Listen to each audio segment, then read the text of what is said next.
Today, I'm proud to announce that I am taking executive action to ensure that our wounded warriors are not saddled with mountains of student debt. In a few moments, I will sign a memorandum directing the Department of Education to eliminate every penny of federal student loan debt owed by American veterans who are completely and permanently disabled.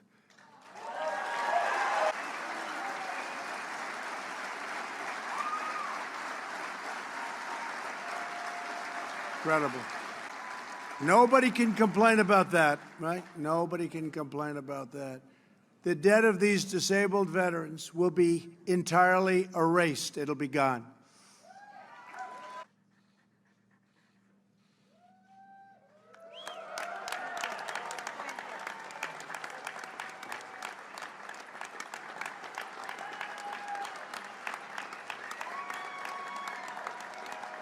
Holy shit.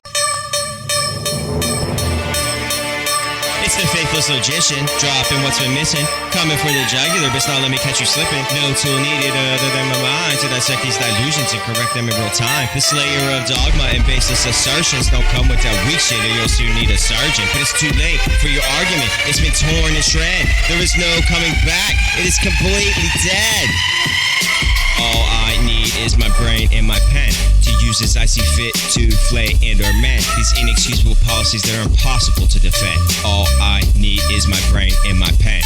No trust needed, just take a second and listen as I redirect and clear your clouded attention to focus on the facts, evidence, and testable predictions, painting a picture to help explain these insights, hypotheses, and suspect claims, giving you the tools needed to separate the truth from the false and the utterly inane. The marks are legion and too many to name, but they all love money, bathing in it with no shame, while the rest of us fight over their scraps, struggling just to maintain. They've never read a war that they would not fund, yet they treat citizens asking for healthcare as low-life scum. But we're done asking, so get ready, because here the we come. I thought I woke up in some kind of bizarro land when I heard this news, but you gotta give credit where credit is due. Even a broken clock stumbles upon a nut a time or two, am I right? Seriously though, this is great news. It's via executive order. I guess those are fine as long as a black isn't using them. So it should be implemented immediately, and it looks like it will affect everyone who's eligible unless they opt out, which is how voter registration should work, incidentally. But why stop here? Are not all our veterans deserving of an education? Or better yet, why not go the whole way, as Bernie wants to? We will make a full and complete education a human right in America to which all of our people are entitled.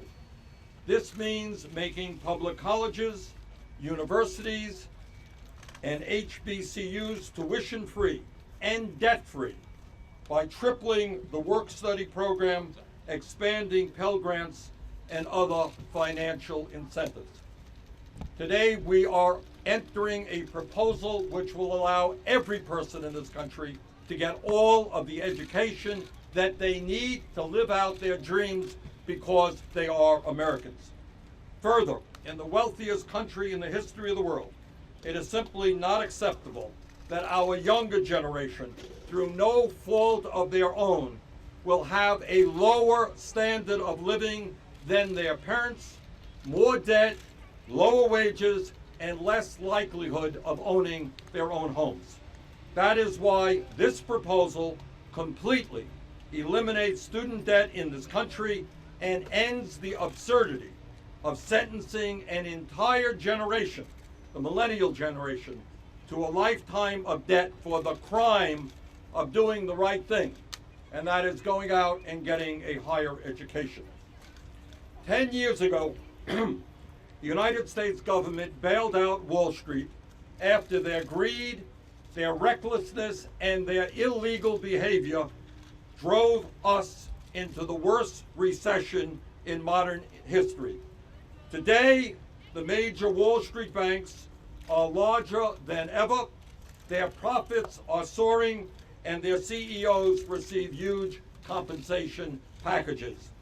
Our proposal, which costs $2.2 trillion over 10 years, will be fully paid for by a tax on Wall Street speculation, similar to what exists in dozens of countries around the world. The American people bailed out Wall Street. Now it is time for Wall Street to come to the aid of the middle class of this country. Sadly, our higher education system has become too much like our other for profit systems, such as our healthcare system, our criminal justice system, the military industrial complex, and so on, in that they are all too willing to undercut the social benefits in order to increase their bottom line. Yet, contrary to popular belief, a funny thing happens when you give people money that desperately need it. They immediately turn around and spend it on necessities, bills, and debt. And if they're lucky enough to have anything left over, maybe even a little old fashioned consumerism. All of which would be a tremendous boon to the economy and could even be one way of avoiding the looming recession. You could think of it as a trickle up economy. While this investment will certainly recoup the cost and then some, to specifically pay for this proposal, Bernard suggests doing what most other economically advanced countries already do, which is to instate a small tax on certain stock trades, which seems perfectly reasonable to me. But remember, don't take my word for it, nor anyone else's. Do your own research and think for yourself. Jana.